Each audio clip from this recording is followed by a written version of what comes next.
Nuestro mundo. La Tierra. Un planeta habitado por más de 2 millones de especies diferentes. Y los humanos. Somos solo una de esas especies. La especie que transformó el planeta. Hoy, la población mundial asciende a casi 7.900 millones de personas. Una cifra que puede duplicarse para finales de siglo.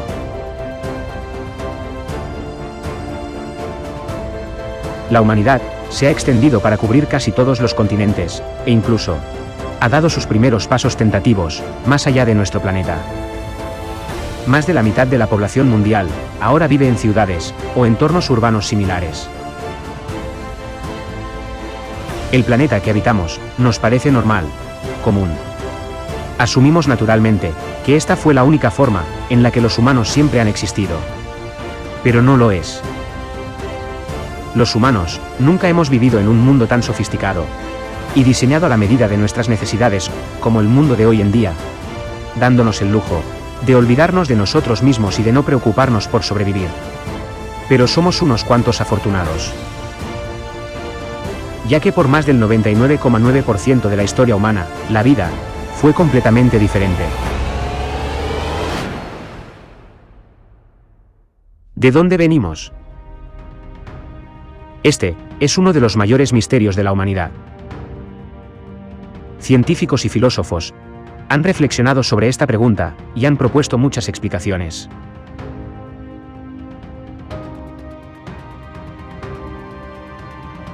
En su búsqueda de respuestas, los científicos recopilan evidencia y desarrollan teorías basadas en lo que observan. El catálogo de fósiles es hoy inmenso y demuestra que hubo formas vivas que ya no existen, y que las formas vivas actuales no existían en épocas pretéritas. Al hacer un corte profundo en la Tierra, se encuentran estratos con fósiles cada vez más antiguos. Todo ello es un fuerte indicio de que las actuales formas de vida provienen de otras diferentes, muy antiguas. Desde mediados del siglo XIX, gracias a Darwin, la teoría de la evolución representa el más persistente intento de explicación de la pluralidad, aparentemente heterogénea, de los organismos vivientes. Entre todas las interpretaciones de la evolución, la de Charles Darwin es la más aceptada. Por evolución, se entiende la descendencia y progresiva complejidad de las especies a lo largo del tiempo. En su obra El origen de las especies, Darwin brindó al mundo una teoría novedosa sobre la ascendencia de los seres vivos y abrió un debate que se ha ido extendiendo desde la biología a todas las ramas del saber. Esa descendencia ininterrumpida empieza con las bacterias, que surgen misteriosamente hace casi 4.000 millones de años, y dan comienzo a la increíble aventura de multiplicarse y diversificarse en miles de millones de especies.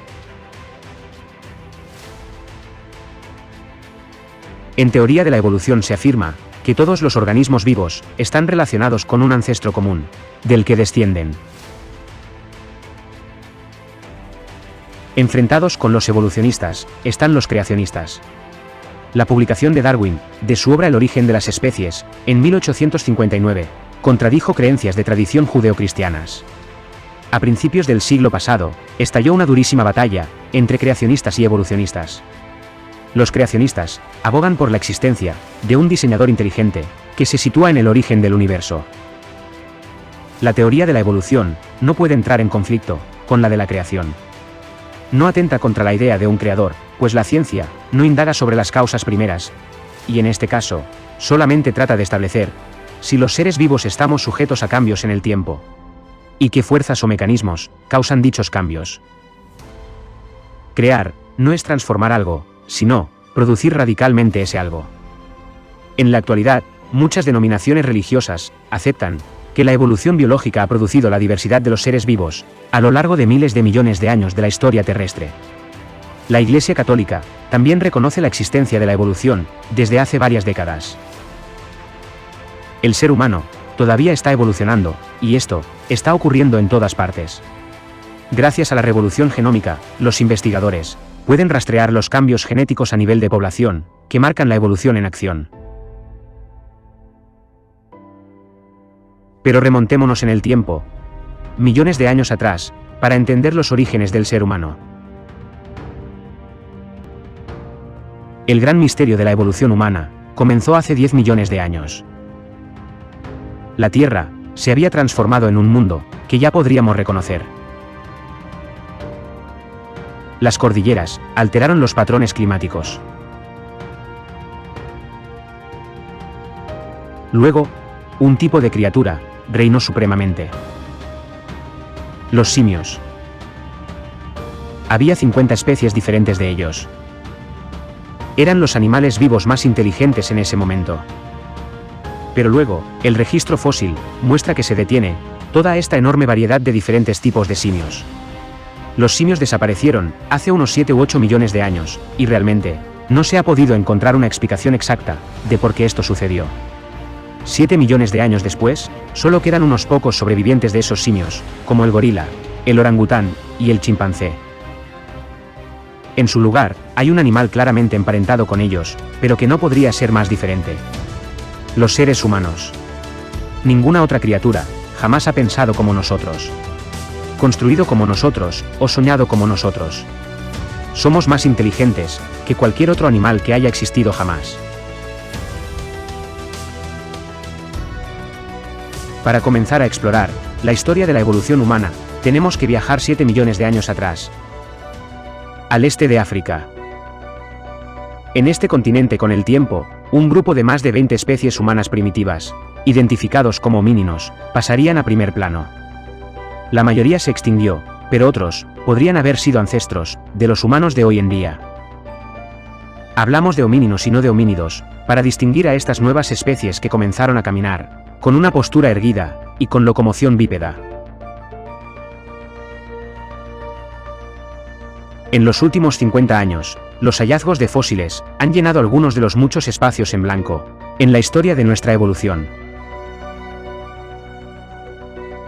Pero los huesos de nuestros antepasados son pocos y distantes entre sí, y solo permiten vislumbrar cómo cambiamos lentamente a lo largo de millones de años, supuestamente de simios a humanos.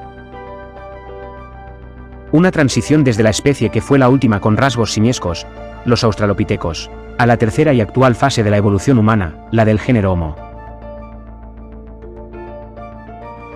Hablamos en potencial de esta transición, porque los orígenes del género Homo siguen siendo un enigma. El mayor misterio al que se enfrenta la paleoantropología hoy en día es tratar de entender cómo, cuándo y dónde se produjo la transición de australopitecos a Homo. Tenemos que hallar restos fósiles que pudieran hablarnos de esa misteriosa transición. Tenemos que hallar el eslabón perdido. Caminar erguido sobre dos patas es el rasgo que define el linaje de los homínidos. El bipedalismo separó a los primeros homínidos del resto de los simios de 4 patas.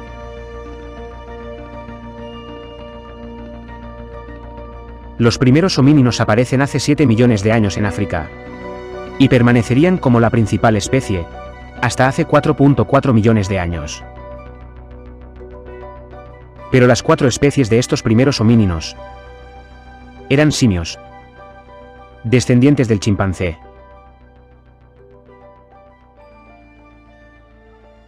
La siguiente fase de la evolución de los homínidos involucró a los primates llamados australopitecos,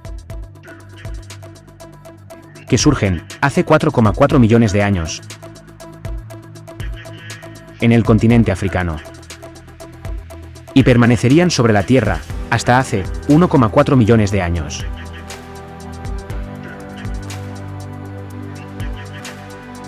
La tercera y actual fase de la evolución humana involucra a miembros del género Homo.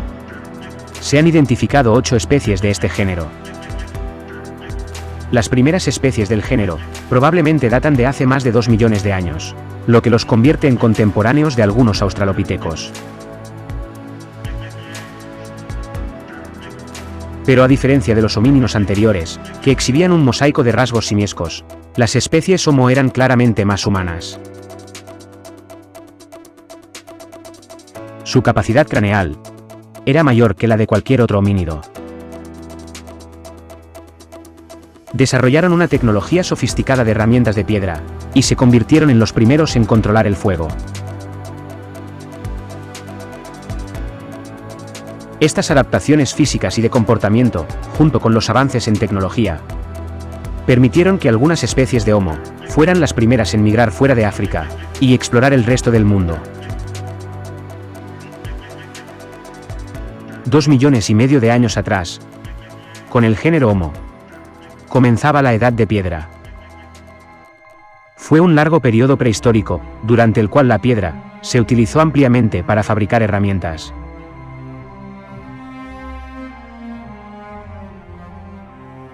Finalizando entre el 4000 y el 2000 anterior a nuestra era, con el advenimiento de la metalurgia y el comienzo de la Edad del Bronce. La Edad de Piedra es el primer periodo del sistema de 3 edades, utilizado con frecuencia en arqueología, para dividir la línea de tiempo de la prehistoria tecnológica humana en periodos funcionales, siendo los dos siguientes, la Edad del Bronce y la Edad del Hierro, respectivamente.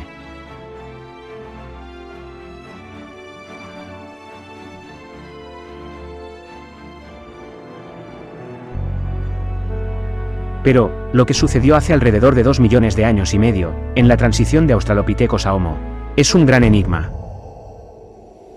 ¿Cómo evolucionaron estas criaturas primitivas hasta convertirse en ancestros humanos más avanzados? Para averiguarlo, los científicos necesitan encontrar quizás los fósiles más escurridizos de todos. Los primeros miembros de nuestro género Homo.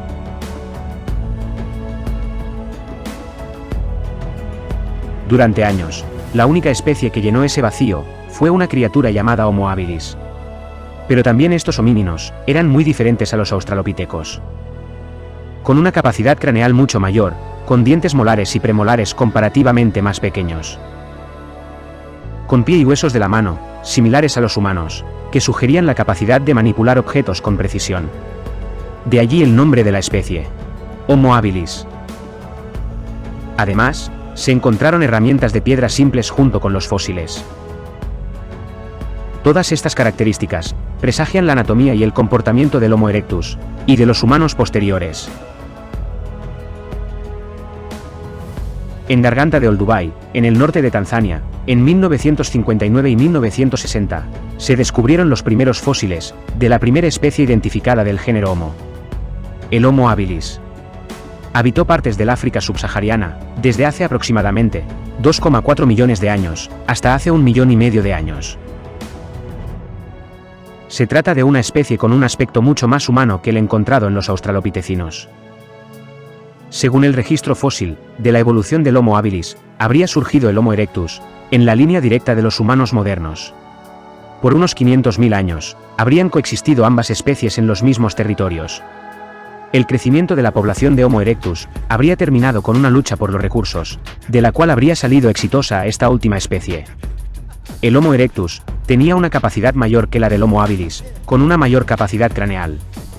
El cuerpo era alto, podía medir hasta 1,80 m, muy robusto, esbelto y moderno. Muy similar al humano actual. Se cree que el Homo erectus migró fuera de África, rumbo a Europa y Asia, hace 1,5 millones de años, en una primera ola de migración. Las poblaciones asiáticas de Homo erectus son consideradas como posibles ancestros del Homo floresiensis, que fue la primera especie humana que se conoce que caminó totalmente erguida. Hace 1,5 millones de años, el Homo erectus habría descubierto y controlado el fuego. Lo habría hecho por simple observación del fenómeno natural que ocurría cuando los rayos impactaban sobre gran cantidad de combustible, en forma de plantas y árboles, acompañado de una atmósfera llena de oxígeno, que avivaba las llamas. El control del fuego cambió el curso de la evolución humana, permitiendo que nuestros antepasados se mantuvieran calientes, se protegieran de los depredadores, cocinaran y se aventuraran en climas duros. También tuvo importantes implicaciones sociales y de comportamiento. Cocinando con fuego, podían consumir más calorías que cuando comían alimentos crudos, difíciles de masticar y digerir. Luego, hace 500.000 años, en las sabanas de África, aparecería el Homo heidelbergensis, cuyo antepasado era el Homo erectus africano. Esta especie tenía una estatura promedio de 1,75 m. Tenían grandes cráneos. Se trata de la primera especie humana en la que es posible detectar indicios de una mentalidad simbólica. Luego, parte de la población de Homo heidelbergensis migró hacia el continente europeo. salieron de África 500.000 años atrás, dividiéndose en dos poblaciones. El grupo que migró a Eurasia evolucionaría en neandertales y denisovanos. La población que permaneció en África dio origen al hombre moderno. Los inmigrantes llegados a Eurasia habrían experimentado un clima más duro. Era un momento de gran cambio climático, provocado por un ligero movimiento del eje de la Tierra, que inclinó el polo norte, lejos del Sol. Los casquetes polares se expandieron, moviéndose a través de América del Norte y en el norte de Europa. Las temperaturas habían descendido hasta 20 grados. Si eres un hombre mayor de 45 años y sientes que estás perdiendo potencia con tu herramienta allí abajo, es muy importante que me escuches ahora. En 30 segundos revelaré el secreto para acabar con tu bastón flácido ahí abajo. Se ha descubierto una bebida africana natural para la impotencia que puede funcionar mejor que la pastilla. En algún momento, hace alrededor de 450.000 años, en Europa, los elementos de la edad de hielo forjarían una nueva especie de hombre. El Homo neanderthalensis. Los neandertales. Vivían en los lugares más fríos en esos tiempos, por lo que fueron adaptándose a esto. Su tez se volvió más clara en comparación con la de sus antepasados africanos, mejorando la absorción de la luz solar durante los días más cortos del norte. Su cabello, grueso y lacio, era protección adicional contra el frío. Tenían una estructura muscular más adecuada para el terreno accidentado. Eran fuertes y sorprendentemente saludables. Junto con sus adaptaciones físicas, encontraron fuerza y seguridad en el agrupamiento. Vivían en clanes muy unidos, dedicados al cuidado y protección de los demás. Todo esto les permitió hacer frente a un paisaje desafiante durante cientos de miles de años. Sus vidas eran cortas y dependían de sus grupos para que sus hijos pudieran sobrevivir. Los neandertales son nuestros parientes más cercanos en el árbol genealógico humano. Vivieron más de 250.000 años en los climas más duros. Por el contrario, los humanos modernos solo hemos existido durante 100.000 años aproximadamente, y nos mudamos a regiones más frías y templadas solo en los últimos 40.000 años. La mayoría de los investigadores creen que los neandertales probablemente tenían cierta facilidad para el lenguaje, al menos como solemos pensar en él. Si bien los fósiles más antiguos de neandertales fueron hallados en la Sierra de Atapuerca en España, y datan de hace 430.000 años, durante cientos de miles de años habitaron Eurasia. Se extendieron hacia el oeste hasta la costa atlántica de Europa, y hacia el este, hacia Asia Central. Sus hábitats llegaron al norte hasta la actual Bélgica, lo que los convirtió en los primeros humanos en sobrevivir a un ecosistema glacial frío. En las regiones del norte, además de las adaptaciones que ayudaron a los neandertales a sobrevivir en un hábitat invernal severo, la especie también desarrolló cerebros grandes. Eran similares en tamaño a los cerebros de los humanos modernos, y a menudo, eran más grandes. Un aumento en el tamaño del cerebro puede haber jugado un papel importante en otro tipo de adaptación: la cultural. Todo esto nos indica que se trataba de una especie inteligente. La evidencia arqueológica sugiere que los neandertales tenían una cultura relativamente sofisticada. Construyeron refugios, fabricaron ropa y crearon herramientas avanzadas. A pesar de los avances en su cultura, en algún momento hace 40.000 años, los neandertales desaparecieron, misteriosamente. Algunos científicos creen que fueron asesinados o superados por los humanos modernos, que llegaron a Europa desde África aproximadamente al mismo tiempo que el de la extinción de los neandertales. Sin embargo, otra teoría sugiere que se aparearon con los humanos modernos y fueron absorbidos por una población humana mucho mayor.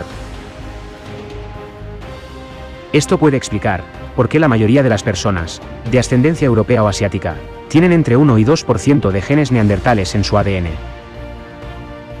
Hay teorías que asocian la desaparición de los neandertales a una combinación de cambio climático y efecto acumulativo de repetidos desplomes demográficos. Otras teorías asocian la extinción a enfermedades traídas a Eurasia por los Homo sapiens. Pero muchos investigadores son reacios incluso a especular sobre la causa de su desaparición. Puede que se haya tratado de una combinación de varios de estos factores. Hace 370.000 años, surgiría una nueva especie en Eurasia, extendiéndose por el este y el sur de Asia, y partes de Melanesia. Se trata de los denisovanos. Los denisovanos reciben su nombre del lugar en el que se encontraron los primeros fósiles, en 2008. La cueva Denisova, en las montañas de Altai, en Siberia. No está claro todavía dónde encajan los denisovanos en la taxonomía de la evolución humana y del género Homo. Los investigadores plantean la hipótesis de que el grupo descendió de un linaje Homo heidelbergensis, de migración tardía, que viajó desde África a Eurasia, hace unos 700.000 años. La rama del Homo heidelbergensis que dio origen a los neandertales, emigró a Europa y al oeste de Asia.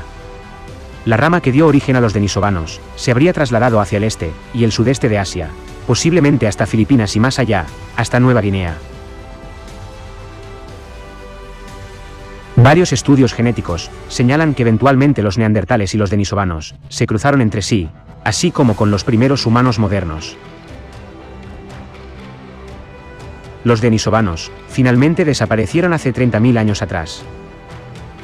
El material genómico denisovano se encuentra en cantidades relativamente grandes en muestras tomadas de poblaciones humanas modernas de Oceanía, incluidas Papúa Nueva Guinea y Australia.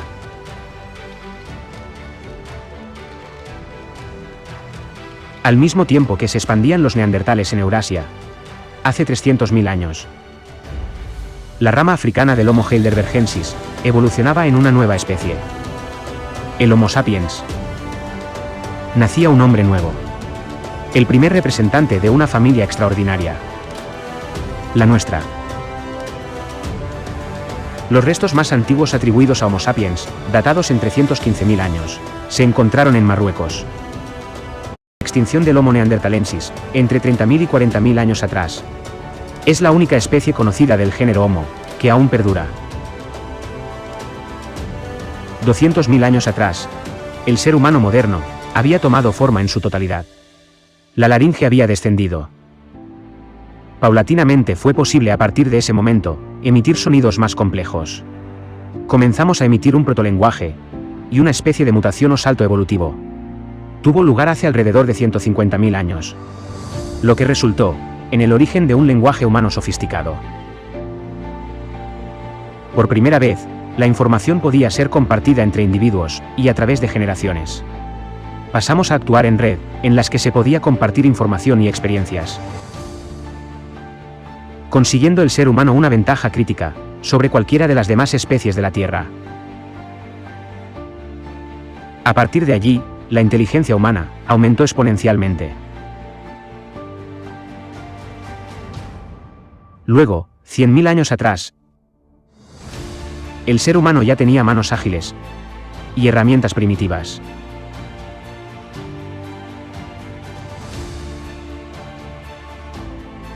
Podía comunicarse y controlar el fuego.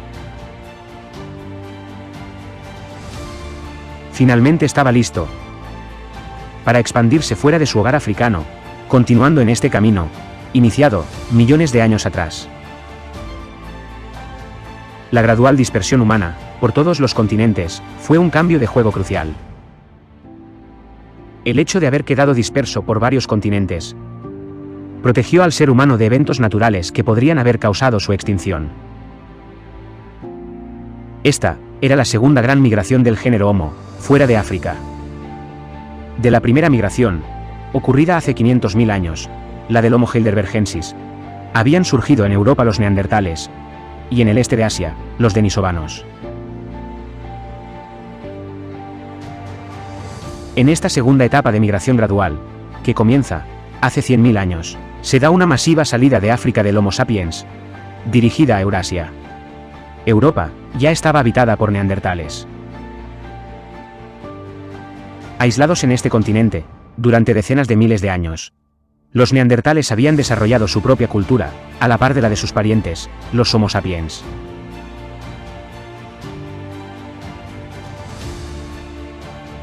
$50.000 años atrás, en el momento en el que los humanos modernos se expandían hacia el norte, El planeta se volvió contra nosotros.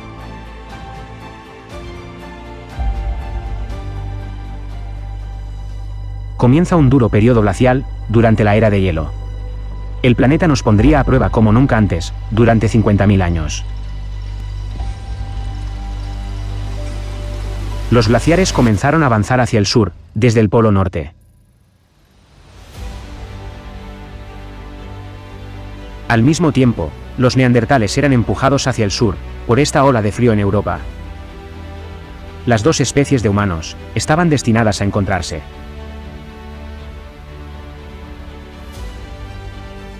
Fue en Medio Oriente, donde se aparearon y se cruzaron, dando lugar a individuos híbridos entre las dos especies.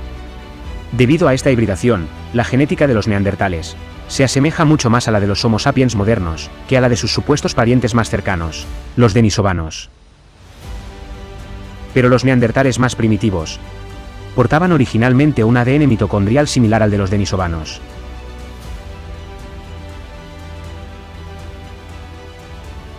A partir de ese momento, cada vez salían más Homo sapiens desde África hacia Europa.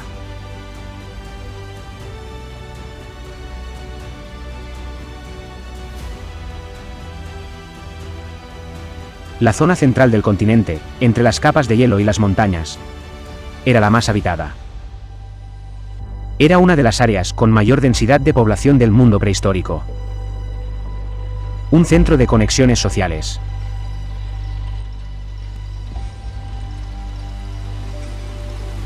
Para ese entonces, cada vez había menos neandertales, que vivían en grupos pequeños, y menos móviles que los de los humanos modernos. Su población era de unas pocas miles de personas, a nivel continental. Nunca establecieron las redes sociales, que resultaron la clave en la expansión de los humanos modernos en Europa.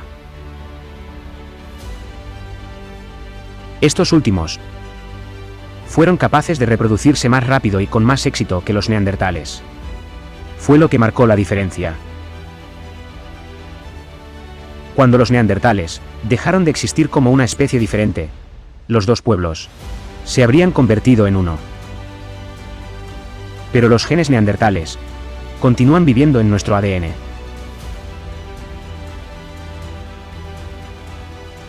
Los Homo sapiens fueron mejores relacionándose, creando redes sociales y viviendo en grupos. En un proceso que se retroalimentaba de forma exponencial, creando poblaciones que cada vez se volvían más creativas y evolucionaban rápidamente.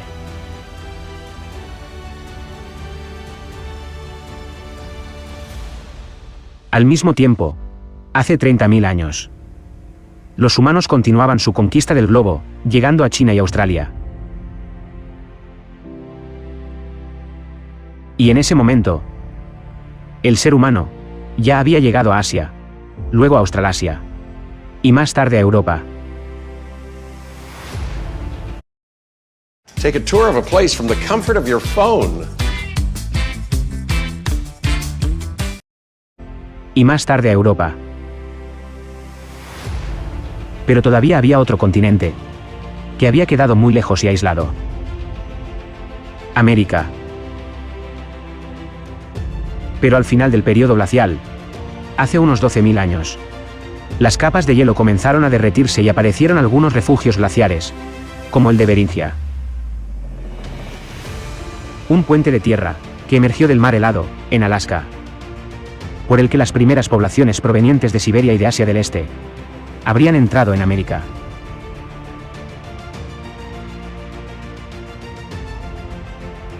Los genetistas creen que hubo un mestizaje de los dos grupos 20.000 años atrás. Se cree que el grupo asiático contribuyó en un 60% a la ancestría de los primeros americanos.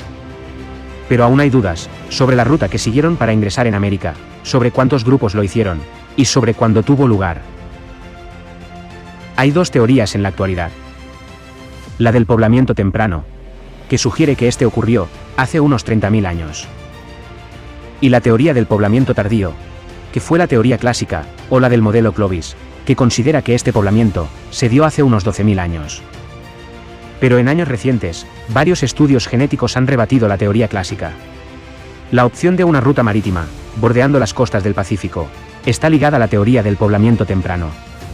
Esta teoría ha sido respaldada por estudios arqueológicos, lingüísticos y genéticos, relativamente recientes. Pero sobre el poblamiento de América, todavía no nos queda otro remedio que abrazar la incertidumbre. De todos modos, cada vez estamos más cerca de recomponer ese primer viaje a América.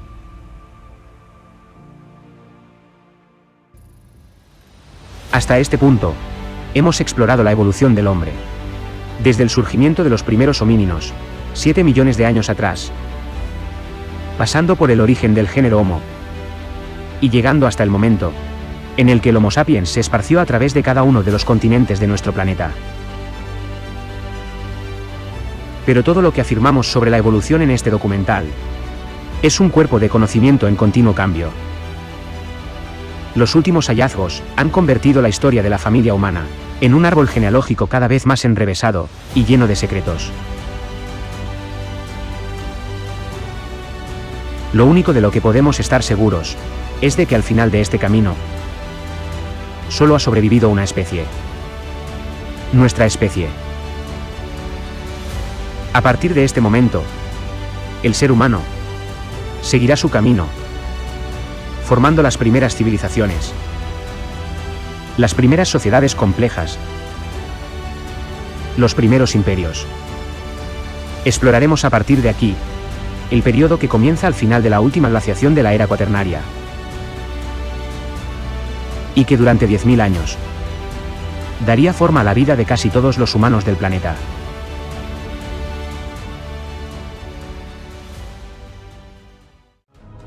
Hace 30.000 años ya aparecen los restos más antiguos conocidos de arte prefigurativo. Avance asociado a una significativa evolución intelectual, el hombre adquiere así la capacidad de pensamiento abstracto. Habíamos dado un salto intelectual. Comenzábamos a pensar más allá del aquí y ahora, más allá de lo que simplemente se necesitaba para sobrevivir. Desde ese momento, la especie humana estuvo marcada para ser radicalmente diferente a cualquier otra especie en este planeta. Durante la cuarta y última glaciación de la era cuaternaria, unos 20.000 años atrás, el hombre vagaba por la Tierra recolectando frutos y en busca de caza.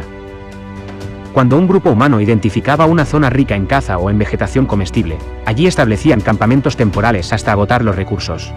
Poco a poco fueron surgiendo campamentos estables o poblados dedicados a la caza y la recolección.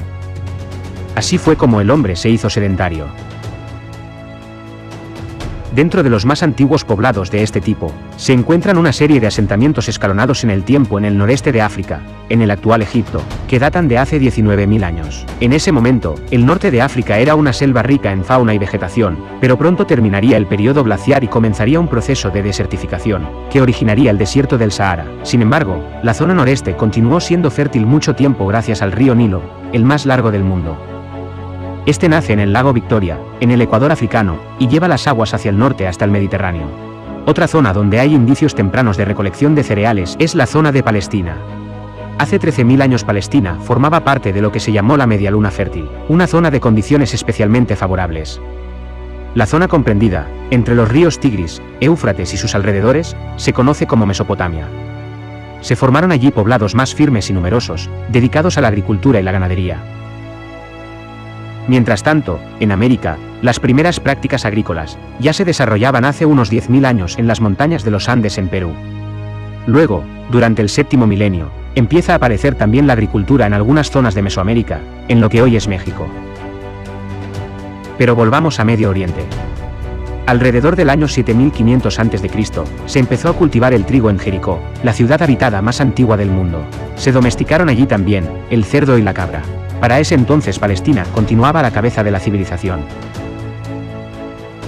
Al comienzo del sexto milenio las técnicas agrícolas se habían perfeccionado notablemente en toda la Mesopotamia. Construyeron presas y canales para almacenar y distribuir el agua. Los agricultores podían cosechar más de lo que necesitaban consumir, lo que propició que algunos hombres optaran por especializarse en producir otro tipo de bienes. Se formó así, en lo que luego sería la ciudad de Ur, una comunidad de comerciantes que llegaron a recorrer por mar las costas de Arabia.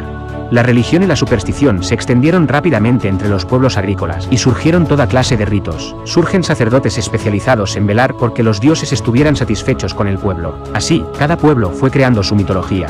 En Anatolia, el único avance cultural identificado durante el sexto milenio fue la construcción de fortalezas, producto de que sus habitantes sufrían frecuentes incursiones de pueblos nómadas vecinos. Egipto tenía condiciones más propicias que las de Mesopotamia, por lo que la región permaneció ajena a los avances que se estaban dando en las otras regiones. Egipto continuó así durante el sexto milenio una tradición mesolítica de recolección y caza. La cultura neolítica, por otro lado, se extendió desde el Oriente Próximo hacia Europa. Cerca del año 6000, surgen las primeras comunidades agrícolas en el sureste de Europa, que luego durante ese milenio se extendieron a lo largo de la costa mediterránea. Al mismo tiempo, surge también la agricultura en el Valle del Indo, actual Pakistán. Durante el transcurso del quinto milenio, la cultura neolítica se consolidó y expandió por Europa, África y Asia. Este fue un periodo de gran prosperidad y la población mundial pasó de unos 10 millones a 50 millones de habitantes. En Europa y África Central, aparecía en este periodo la cultura megalítica, cuya característica principal fue la construcción de grandes monumentos de piedra, que se cree estarían asociadas a nuevos rituales y creencias. Grecia comenzó a desarrollar la navegación. Navegaban por el mar Egeo, llegando hasta la isla de Creta. Lentamente la agricultura continuó extendiéndose en Asia, por el Valle del Indo. Mientras tanto en América, en algunas zonas de México y Perú, pueblos de cazadores-recolectores empezaban a llevar una vida sedentaria, a domesticar animales y a trabajar la cerámica. Al mismo tiempo, en China se formaron asentamientos mesolíticos a lo largo del río Amarillo, y comenzaron a cultivar arroz. Culturas nómadas surgen en el Baikal y luego se extendieron por Siberia y Asia Central. Otros grupos humanos que compartían una misma lengua, poblaron el norte de África y la península arábiga. Pero la Baja Mesopotamia, la zona cercana a la desembocadura del Éufrates y el Tigris fue el sitio en el que se dieron los mayores avances. Adoptó el sistema de canales que se había creado en la parte alta de la región, y logró así aprovechar todas las posibilidades que ofrecían los ríos. Surgió así una agricultura de irrigación que convirtió la zona en la más fértil y próspera de la época. Las ciudades mesopotámicas de a poco se fueron transformando en ciudades-estado, cada una gobernada por un rey. Los sacerdotes tenían a cargo la administración de las ciudades. En el centro de las ciudades, se construían templos. Surgió también una burguesía y una aristocracia. Más tarde, se logra la fundición del cobre en la península del Sinaí. Este sistema rápidamente es adoptado en la Mesopotamia y en Egipto. En Irán fue donde prosperó la metalurgia del cobre. Allí se importaba el mineral de la India, se manufacturaba y se exportaba a Mesopotamia, junto con la plata, el oro y otras piedras preciosas. En Mesopotamia, con el cobre se fabricaban armas más efectivas que las de piedra, utilizadas para defenderse de las incursiones de pueblos nómadas. Más tarde, las ciudades-estado se fortificaron, lo que ya había ocurrido tiempo atrás en Anatolia. Como Egipto estaba rodeado por el mar, las cataratas del Nilo y el desierto, no sufrió invasiones durante mucho tiempo. La Baja Mesopotamia sufrió invasiones constantes de pastores, que llegaban desde los montes Zagros. Hacia el año 4000, finalmente ya no pudo resistir y estos invasores se asentaron en ella, lo que la sumió en una crisis profunda. Y llegamos al año 3200 anterior a nuestra era. En ese momento, llegaba a su fin, el periodo de la Edad de Piedra, y con este, la prehistoria humana. Comenzaba a partir de ese momento, la Edad de los Metales, siendo el primer periodo de esta era, el de la Edad del Bronce. 2,5 millones de años de evolución han transcurrido, desde la aparición de los primeros homínidos sobre la Tierra, pasando por el surgimiento de las primeras especies de humanos que habitaron el África hace 200.000 años, para luego desde allí migrar al resto del planeta. Durante ese periodo que consideramos la prehistoria y que llega hasta el año 3200 anterior a nuestra era, el ser humano pasó de cazador-recolector nómada, a construir los cimientos de complejas civilizaciones. Alrededor del año 3200 anterior a nuestra era, aparece la escritura en la antigua Mesopotamia y es el momento que da origen a la historia de nuestro mundo, y al comienzo de la Edad de Bronce, que se extendería hasta el año 1200 anterior a nuestra era. La Edad de Bronce fue un periodo que vio el surgimiento y evolución de estados cada vez más sofisticados, algunos de los cuales se convirtieron en imperios, un periodo durante el cual la propia civilización se extendió y prosperó en Mesopotamia, en Egipto, en el Valle del Indo, en Anatolia y Grecia, y en América, con el surgimiento de la primera civilización, la de Caral-Supe.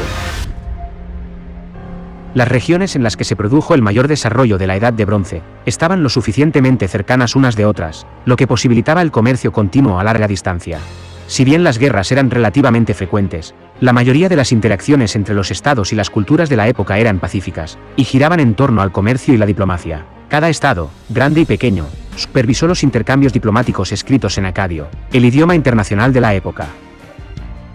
Si bien las primeras ciudades comienzan a surgir en la prehistoria, cerca del año 8000 anterior a nuestra era, como Jericó en Palestina, Cataluyuk en la actual Turquía, o las primeras ciudades de Mesopotamia, La primera gran civilización fue la Sumeria. Esta civilización surge luego del reacomodamiento de la región de Mesopotamia, tras las invasiones que había sufrido de parte de los pastores de los montes Zagros. Mesopotamia pasó por varios siglos de desorden y decadencia, pero los invasores terminaron por asimilar la cultura de la región que habían conquistado, y se esforzaron por alcanzar el nivel de vida anterior. Surgió así la civilización sumeria. Los sumerios dominaron la Baja Mesopotamia durante todo el cuarto milenio. Su principal ciudad fue Uruk, situada en la ribera oriental del río Éufrates. Se comenzaba a desarrollar allí en Mesopotamia, alrededor del año 3000 anterior a nuestra era, un nuevo tipo de material, el bronce, dando comienzo así al inicio de la Edad del Bronce. El bronce fue importante porque revolucionó la guerra, y en menor medida, la agricultura. Cuanto más duro es el metal, más letales son las armas creadas a partir de él y más efectivas son las herramientas. Al mismo tiempo, allí mismo, nace la escritura, lo que hace posible documentar el comercio y las finanzas. Hacia el 3100 los sumerios disponían de una auténtica escritura.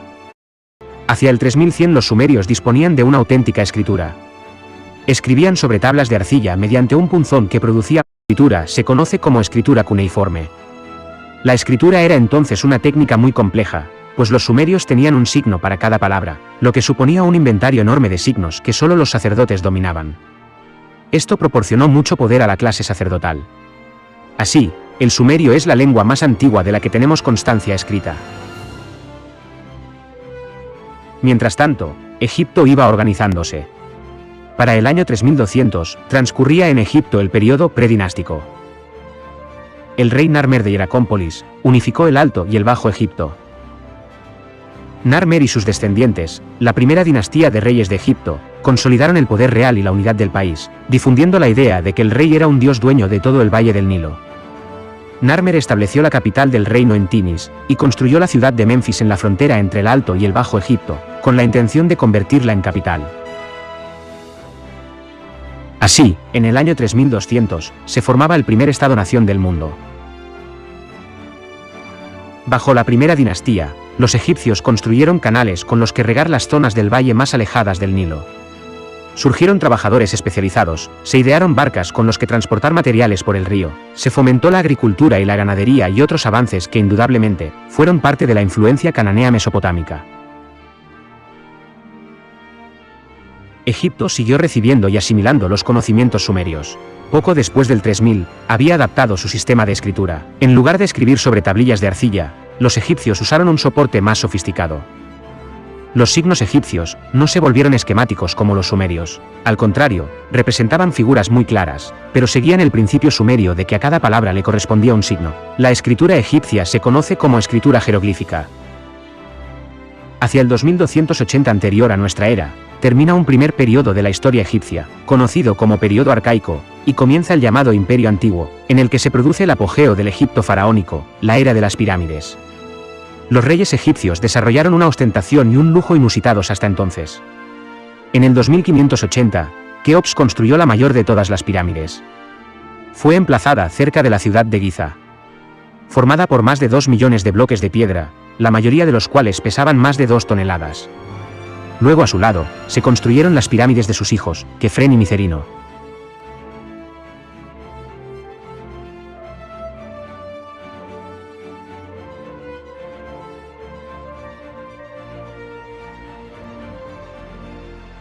Mientras tanto, para el año 2600, ya alcanzaba su esplendor la civilización del valle del río Indo. Esta civilización pudo haber tenido una población de hasta 5 millones de personas, casi un 10% de la población mundial, una población mayor que la de Egipto y Sumeria juntas.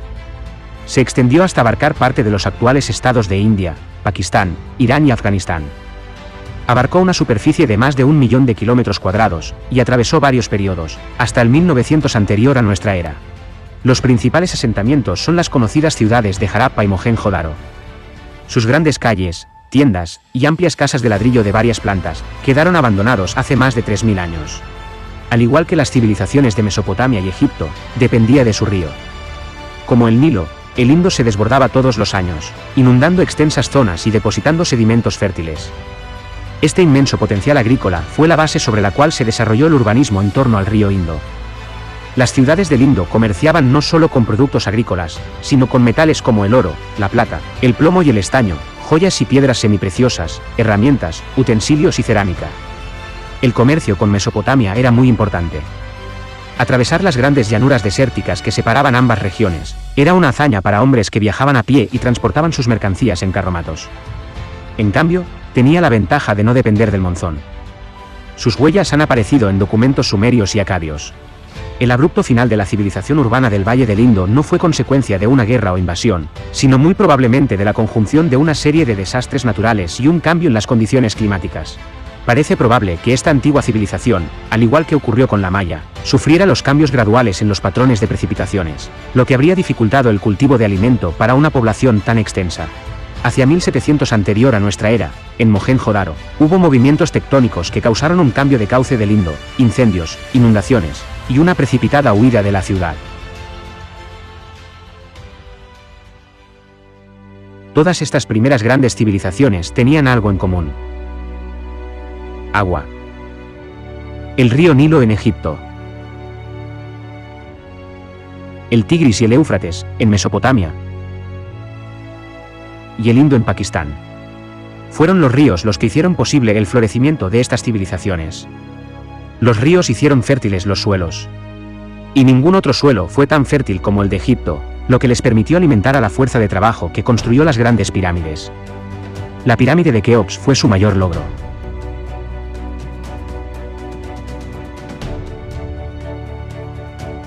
La población creció y así lo hicieron las ciudades. Para el año 2000 anterior a nuestra era, Tebas se había convertido en la mayor ciudad de Egipto, que en su apogeo tuvo 120.000 habitantes. Para ese entonces, la agricultura y la ganadería habían crecido también en China y en América, en Grecia y en la península ibérica, y eventualmente se expandió por el norte de Europa, lo que coincidió con el apogeo de las culturas de la región. Esto se daba al mismo tiempo en las grandes civilizaciones del este. En el año 2500 anterior a nuestra era, se construía el Stonehenge, en el sur de Inglaterra. Aún hoy, no sabemos cómo fue construido. Probablemente tenía alguna función religiosa. Similares obras megalíticas fueron construidas en otros sitios de Europa. A partir del año 3000 anterior a nuestra era, comienzan a incrementarse los intercambios comerciales. No solo a través de rutas comerciales por tierra, sino también por agua. Las primeras y más extensas rutas comerciales se encontraban en ríos como el Nilo, el Tigris y el Éufrates, lo que condujo al crecimiento de las ciudades a orillas de estos ríos. La domesticación de los camellos en un momento posterior también ayudó a fomentar el uso de rutas comerciales por tierra, uniendo el Valle del Indo con el Mediterráneo. Esto llevó a que las ciudades crecieran en número en cualquier lugar donde hubiera un puerto de parada, pasando de caravana a barco y de barcos a caravanas. La Edad del Bronce vio surgir algo nuevo. El incremento de las guerras a gran escala.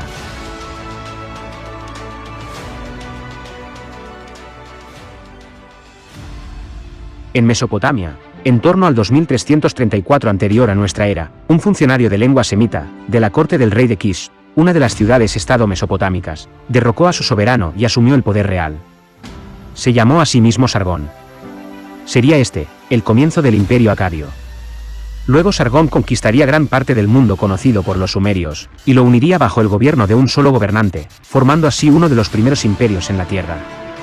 Puso así fin al periodo de poderosas ciudades-estado independientes, unidas por poco más que la cultura y el idioma, y marcó el comienzo de un nuevo periodo del imperio bajo un solo gobernante, centralizado, el concepto que se expandiría enormemente después de la muerte de Sargón, inspirando a todos los imperios que seguirían en el Medio Oriente y Europa.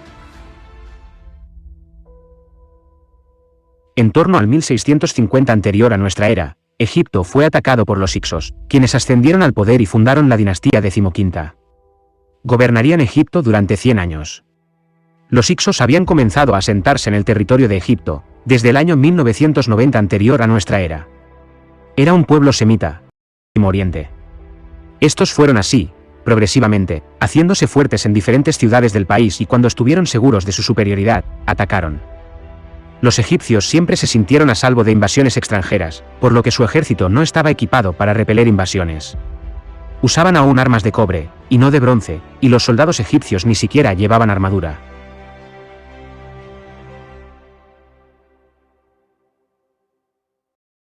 2000 años después de la aparición de las primeras civilizaciones en el este, surgiría la primera civilización avanzada de Europa, en la isla de Creta al sur del mar Egeo.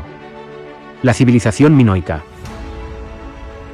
Ubicada al sureste de Grecia, la isla ya había recibido en el Neolítico a grupos que probablemente llegaron desde Anatolia en torno al 7000 anterior a nuestra era.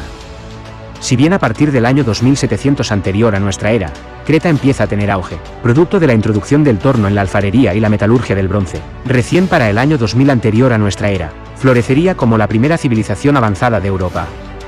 En su apogeo, la población llegaría a más de 100.000 habitantes.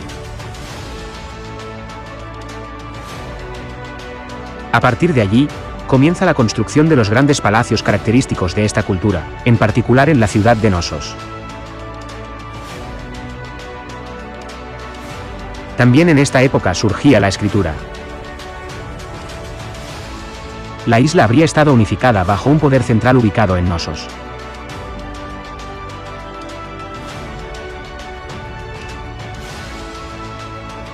El intercambio comercial con el exterior de la isla era muy importante. Creta se encontraba estratégicamente ubicada en el centro de la comunicación marítima entre Asia, Europa y África.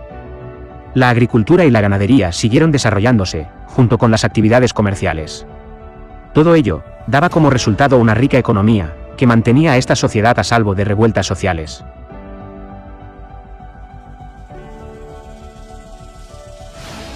Eran muy religiosos y sus extraños dioses les demandaban sacrificios humanos. Hey guys, this is AJ at the Purina Animal Nutrition Center. We recently moved our chicks from our brooder inside out to our coops. Wanted to give you guys a few tips and tricks, what we do whenever we're transitioning those chicks from their brooder, their nice warm brooder inside, to their outdoor coop where they're gonna live out the rest of their time. So, let's go. What if a mouse could change the world?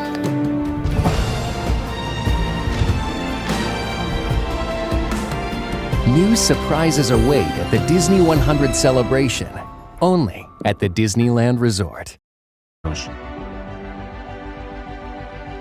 Para 1550, los minoicos fueron azotados por la violenta erupción del volcán de Santorini, una de las mayores erupciones en la historia.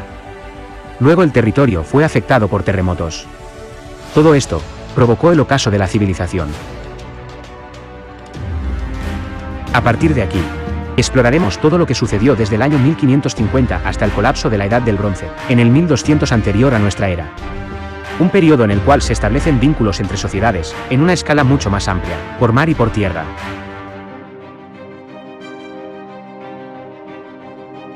Los minoicos y micénicos, los héroes de la leyenda homérica, construyeron sus palacios en Creta, Grecia y las islas del Egeo. El faraón Ramsés II reinaría durante este periodo, convirtiéndose en el faraón más poderoso de Egipto. Los guerreros hititas, enemigos bíblicos de Egipto, dominaron lo que ahora es Turquía y el norte de Siria. Mientras que los cananeos, mercaderes de la gran ruta comercial, controlaron lo que se convertiría en Tierra Santa, Israel, Líbano y Jordania. Era un mundo hecho de muchos reinos, totalmente distintos en cuanto a diseño y cultura. Pero cuando los arqueólogos comenzaron a excavar estos territorios en la década de 1930, un patrón inquietante comenzó a surgir. Comenzaron a ver que la destrucción de la mayoría de los pueblos, palacios y ciudades principales se había dado en todos los casos en los años próximos al 1200 a.C. En este periodo de 50 años, desaparecen los micénicos, desaparecen los minoicos, desaparecen los hititas. Los cananeos desaparecen en buena medida y Egipto queda tan debilitado que nunca volverá a ser el mismo. Son los pueblos más importantes del mundo y todos acaban volviéndose polvo al mismo tiempo, en el plazo de una generación o dos. Lo que sigue a partir de allí, recibirá un nombre inquietante, la Edad de las Tinieblas. La civilización tal y como la conocemos desaparece durante un par de cientos de años. Pero también es la Edad de las Tinieblas porque no hay registros escritos. Los arqueólogos se quedaron perplejos ante las pruebas de las migraciones masivas, que tuvieron lugar en todo el mundo antiguo, y todas en el 1200 a.C. La destrucción de las ciudades que dejaron al huir, aporta testimonio de que no se trató de un éxodo pacífico. Si la causa del colapso se trató de desastres naturales, o de la invasión de pueblos extranjeros, o de algún otro evento, sigue siendo todo un misterio aún hoy. Exploraremos este último periodo de la Edad del Bronce, hasta su misterioso colapso, durante los próximos minutos. Volvemos a Egipto y nos situamos en el año 1650 anterior a nuestra era, momento en el que los hicsos se habían hecho con el poder sobre todo Egipto, y reinarían durante 100 años. Durante unos 100 años, los hicsos gobernaron el Bajo Egipto, pero los hicsos no pudieron mantener el control en el Alto Egipto. En el Alto Egipto, los gobernantes de la ciudad de Tebas se rebelaron contra el gobierno de los hicsos.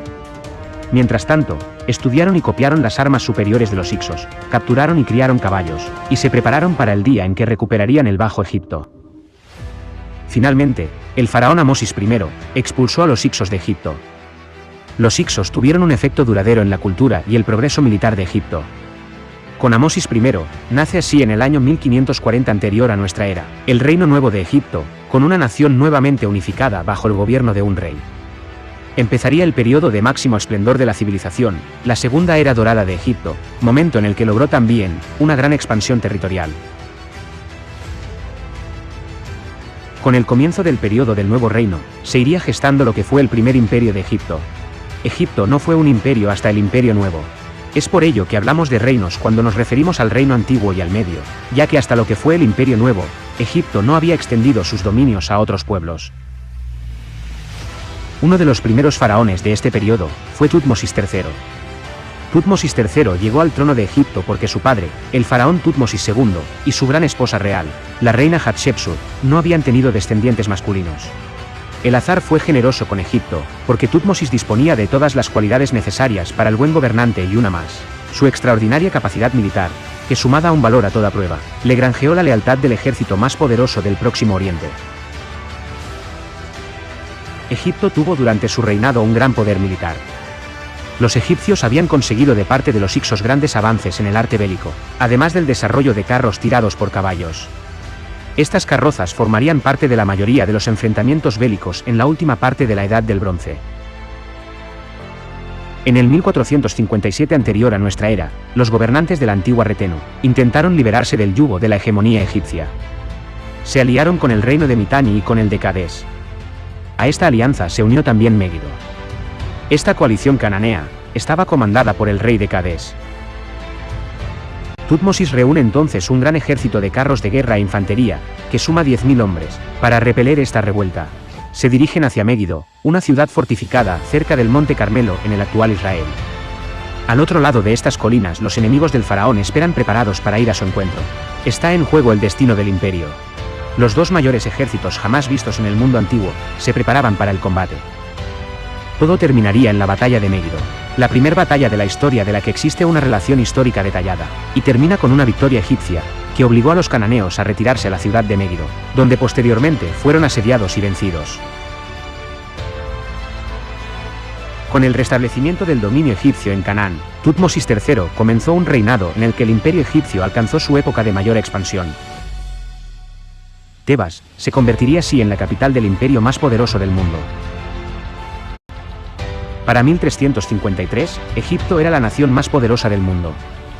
El faraón Akenatón toma el poder, quien junto con su esposa Nefertiti decidieron desafiar todo el sistema de fe del antiguo Egipto, sacudiendo las bases mismas de la visión del mundo egipcia.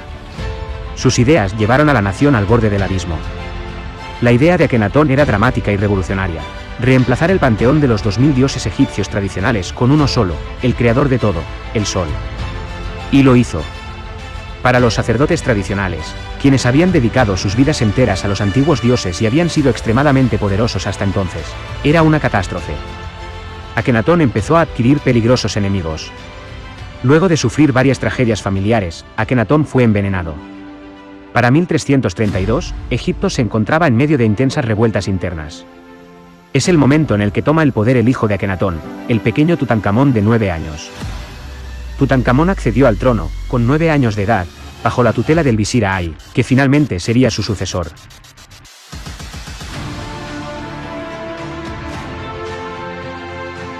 El reino era económicamente débil y se encontraba en crisis después del rupturista reinado de Akenatón.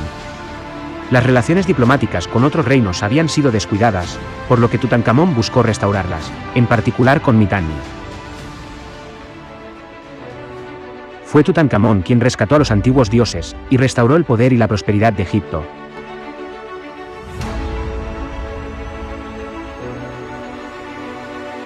Comenzó a restaurar los monumentos antiguos dañados durante el anterior periodo.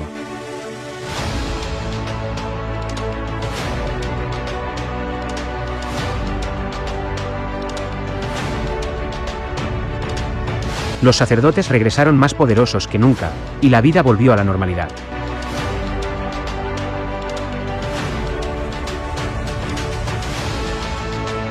Ningún faraón egipcio volvió jamás a tratar de cambiar el orden establecido o a desafiar a los dioses.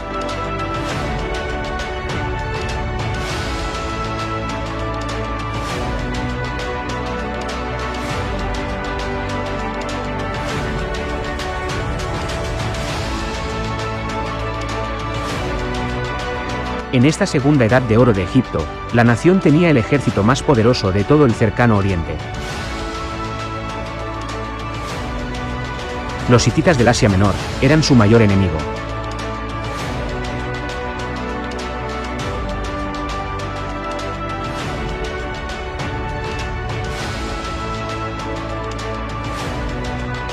Durante esta etapa de la Edad del Bronce, las guerras eran brutales.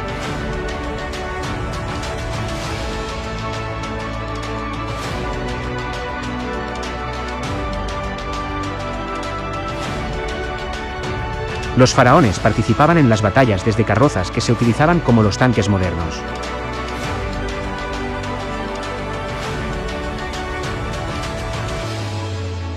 La infantería hitita no podía hacer frente a las carrozas y al ejército egipcio.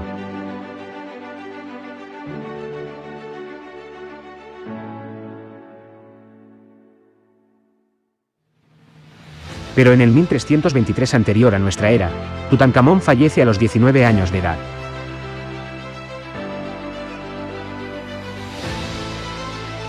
No se conservan registros de las circunstancias de la muerte de Tutankamón, por lo que este asunto ha generado un debate considerable e importantes estudios.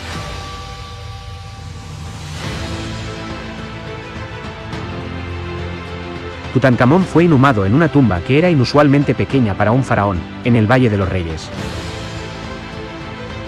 Su muerte quizá sucedió de manera inesperada antes de la finalización de una tumba real de mayores dimensiones, obligando al enterramiento de su momia en una tumba destinada a otra persona de menor rango. Su tumba permanecería sin descubrirse durante 3000 años.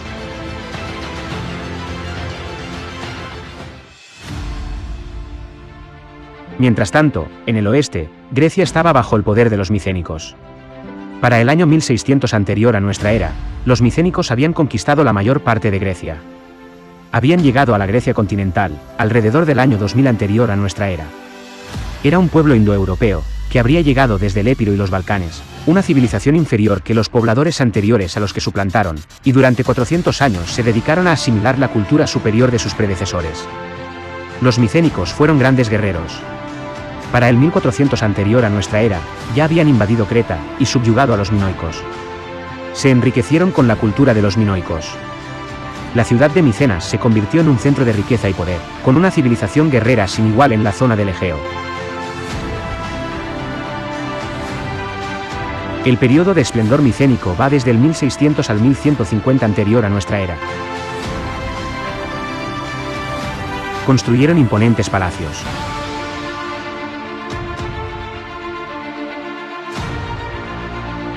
Lo escabroso del terreno en Grecia continental provocó que el dominio total sobre la península balcánica fuera imposible. Pero no así en el mar. La construcción de una flota poderosa les permitió la aventura y conquista de ultramar, y sustituir a los minoicos como dominadores del Egeo.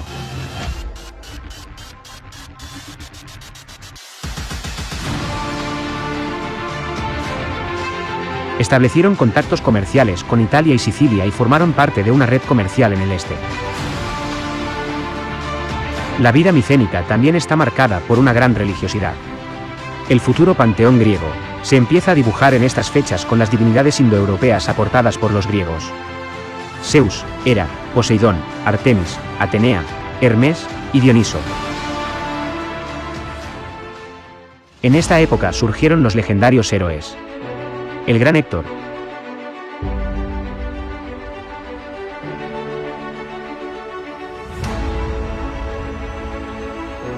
el gigante Áyax, el todopoderoso Aquiles,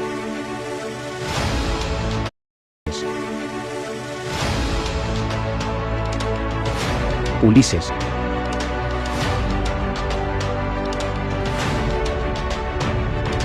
Perseo,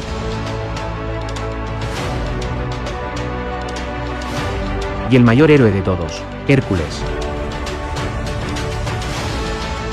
Pero todos estos héroes y sus relatos fueron más mito que historia.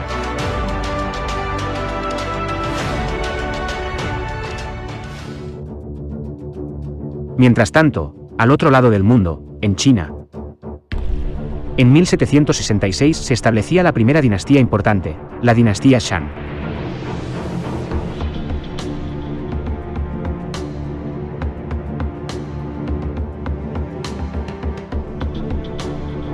Descendientes de la cultura Longshan, que surgió a finales del Neolítico alrededor del año 3000 anterior a nuestra era, próxima al curso medio y bajo del río Amarillo.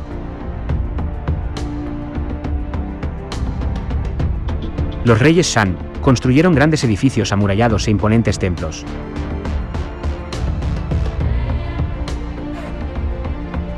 Una civilización basada en la agricultura.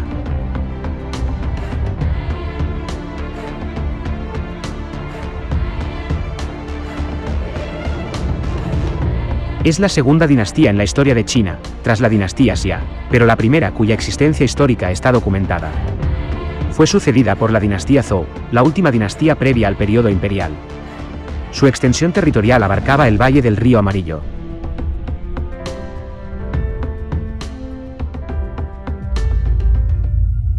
Para el año 1279 anterior a nuestra era, Egipto era todavía la nación más importante del mundo conocido.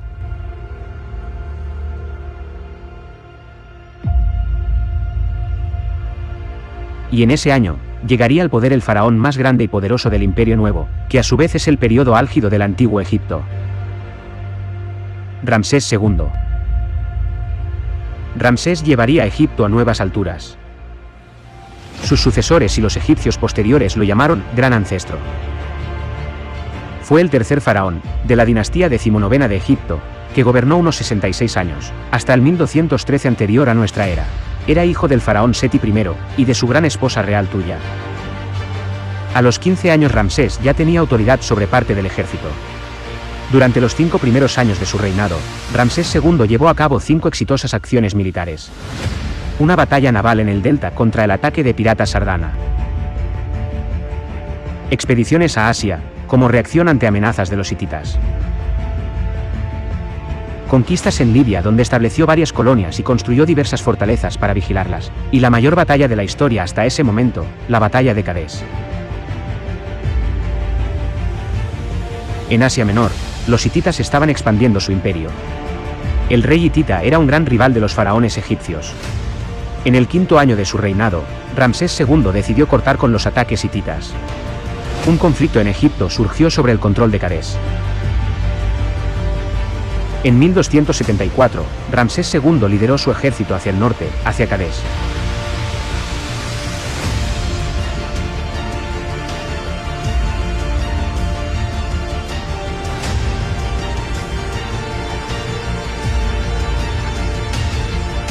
La batalla de Cadés fue la mayor batalla de la Edad del Bronce.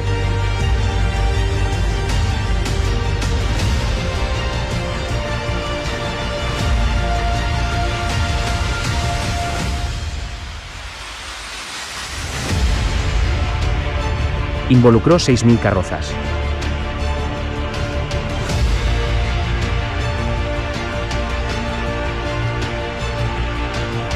Ramsés retornó triunfante. Pero en realidad en esta guerra no hubo un ganador.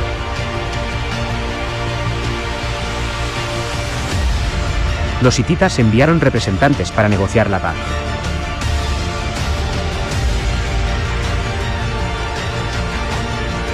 Un tratado formal de paz se cerró entre las partes. Es el primer tratado de paz de la historia conocida.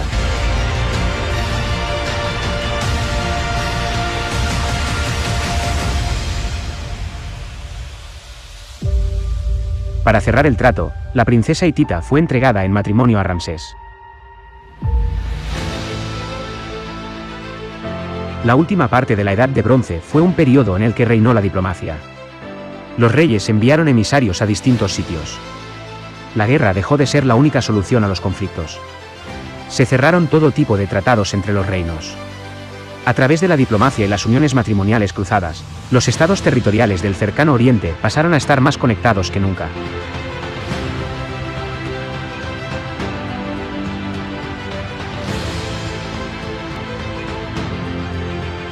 Fue una era de grandes reyes, pero ninguno más importante que Ramsés II. Fue un gran constructor. Grandes edificaciones fueron levantadas durante su reinado.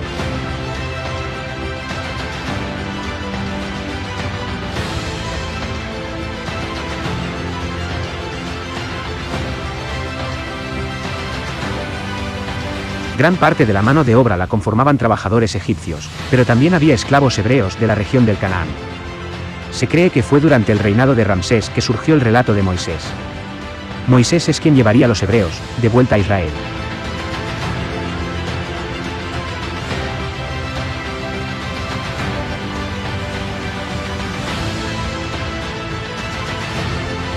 La última parte de la Edad de Bronce fue un periodo de importantes intercambios comerciales.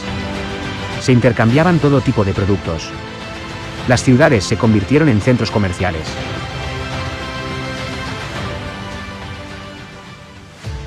Pero las civilizaciones de la Edad del Bronce estaban llegando a su fin.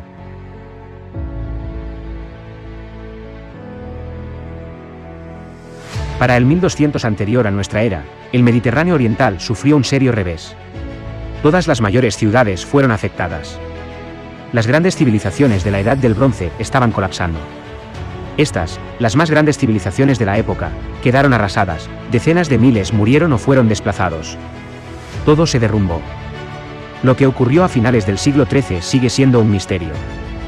Fue el desastre que aparece en la Ilíada y la Odisea de Homero, en los libros de Josué y en el Antiguo Testamento. Pero lo que causó esta destrucción épica aún es un misterio. Lo que se cree hasta el momento es que el colapso fue producto de diversos fenómenos medioambientales, sumado a invasiones de los pueblos del mar.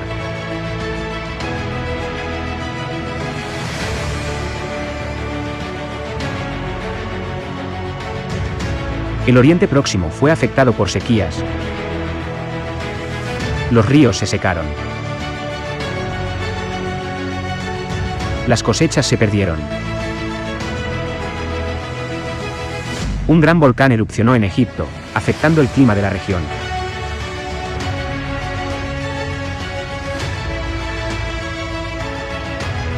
Y los pueblos del mar llegaron desde el norte, y aprovechando las debilidades de las distintas civilizaciones en la época, atacaron, saquearon y destruyeron todo a su paso. Los palacios de Creta y Micenas fueron destruidos.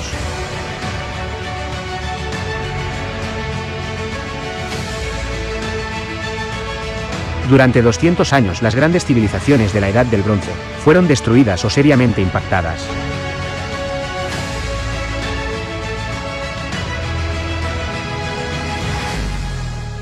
El comercio entre las ciudades cesó.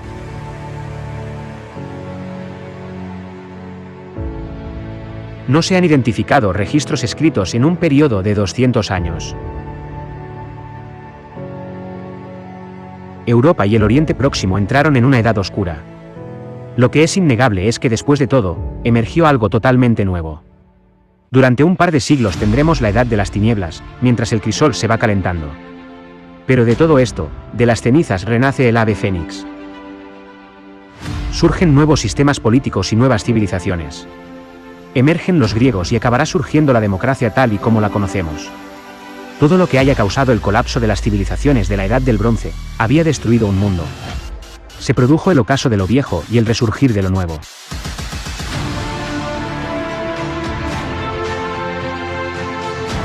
La cadena de acontecimientos que puso fin a una era, y que dio paso a la siguiente, aún está siendo investigada. Pero nos adentraremos en los misterios sobre el colapso de la Edad del Bronce en un próximo vídeo. El periodo siguiente en la historia es el de la Edad del Hierro, que se extiende desde el año 1200 hasta el 600 anterior a nuestra era. Periodo de surgimiento de la civilización griega, de las poderosas Atenas y Esparta. Del origen de la civilización fenicia, de los reinos de Israel y Judea, del imperio asirio, y es también el periodo en que comienza a emerger la monarquía romana. También, desde el año 4000 anterior a nuestra era, mucho estaba ocurriendo en América, con las primeras civilizaciones de Mesoamérica y de la región andina.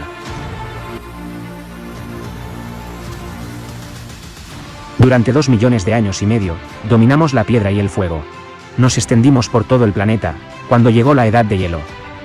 Aprendimos a controlar plantas y animales. Construimos ciudades y luego civilizaciones. Creamos una vasta red, que unió imperios y continentes. En la Tierra, florecieron las semillas del pasado, en un presente lleno de energía y creatividad. Tras el telón de la construcción de este presente, están las historias de miles de millones de vidas, y como especie, continuamos haciendo historia todos los días. Gracias amigos por acompañarnos hasta aquí, en este viaje de exploración.